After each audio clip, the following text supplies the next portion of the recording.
ఏంటి రవి? చివరిదాకా కలిసి నడవలేమో తెలిసినప్పుడు వెనక్కి వెళ్ళిపోవడమే కరెక్ట్ అనిపించింది. వాళ్ళతో అలా అందుకో కోపం వచ్చిందా? లేదు,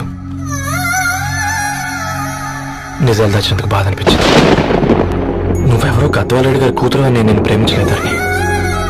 నేను చూడడానికి ముందే నీ ఆలోచనలు, నీ భావాలు నేను ప్రేమించాను. నువ్వు చాలా మంచిదని దాన్ని అసలు మాట్లాడాలని చాలా ట్రై చేసే ఉంటాను, కుదిరేది కాదేంటో.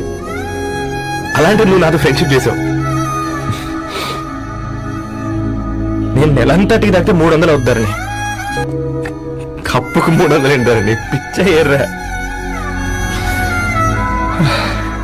ఈ చుట్టూ మా వీధిలోకి వచ్చేసి 50, నువ్వు తీసుకెళ్ళిన కుక్కర్లో 1000. అప్పుడు ప్రైసెస్లోనే అనుకున్నాను, ఇప్పుడు పర్సన్స్ లో కూడా తేడా కనిపిస్తుంది. రవి, నేను అసలు ఎందుకు చెప్పాల్సి వచ్చింది? నువ్వు బీటెక్ చేసి తెలిసాక నాకు దగ్గర నేనే నోటీస్ చేయలేదు. కరెక్ట్, ఫోన్ కొనిస్తే గిఫ్ట్ అనుకుని సంబరపడిపోయానే. స్టాండర్డ్ అది అర్థం చేసుకోలేకపోయాను. ఈ షర్ట్ గురించి నీట్గా టచ్ చేసుకున్నాను బట్టే నిజంగా ప్రేమ అనుకున్నాను దాన్ని. ఈ ప్రెజెంటేషన్ ప్రిపేర్ చేసావా? రవి, నీకేమైనా పిచ్చా? బాధపడాల్సిన విషయం ఏంటంటే నువ్వు కూడా అందరిలాగే ఆలోచించావు.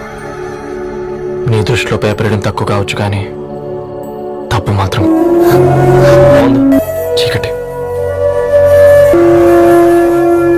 ఆ వెళ్తున్న వదిలేసి చీకట్లోకి రావద్దుతారని.